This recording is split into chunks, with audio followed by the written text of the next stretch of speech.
Good morning, my viewers. From where we stopped the other time, we want to continue from there in the aspect of map reading.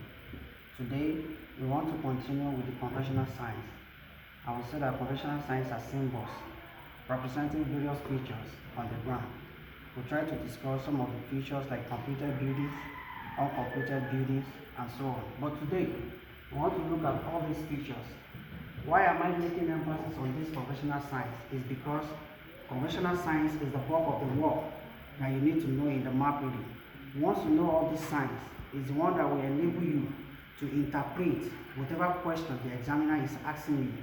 If you don't know some of these signs, thinking that there will be key underneath when you are doing the map reading, it might become a problem. We have some map that may not come with the keys for you to interpret what the question is all about. But today, we want to continue with the aspect that has to do with the conventional signs. Some of them that are very popular. The first one here, we call it contour lines. This is contour lines. You always see this one on the topographical map. It can come like this, telling you that this one is contour lines on the topographical map. We have many questions that we can ask you on this contour line, like what is the contour interval, what is the highest contour line. These are the questions.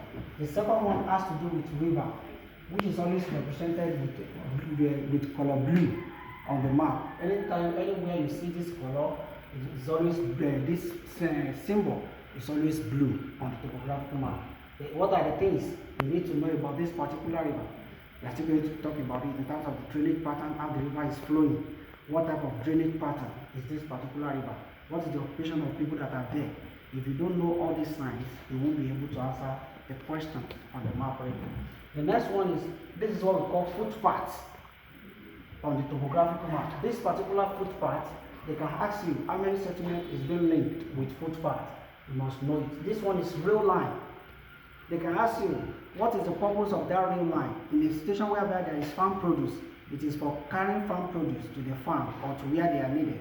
If it is has to be with a place where there is mineral resources, it is for conveying of these resources to where it is being needed or for conversion. This one is road. We have many roads. It might be major road, it might be minor. This one is minor road. This one is major or secondary, depending on how the question comes. They can ask you, as calculate the distance as the crow fly. It may be the road that is linking these two settlements. It may be river, it may be rail line. The next one you need to know, this one as I've said is footpath. This one is rail line. This one is minor road. This one is secondary road. And this one is oil palm tree, or you can call it palm tree or oil palm tree, depending on how the question comes. That is how you will be able to answer the question. If they ask you, what is this particular symbol? This one is oil palm. Once you've seen it, the question that will follow is, what is the occupation of people that are in that particular settlement? Or what are the major occupation of people in this particular place? The next one here, to be the last one we are going to discuss, when you see something like this, we call this one area liable to flooding. Area liable to what? Flooding.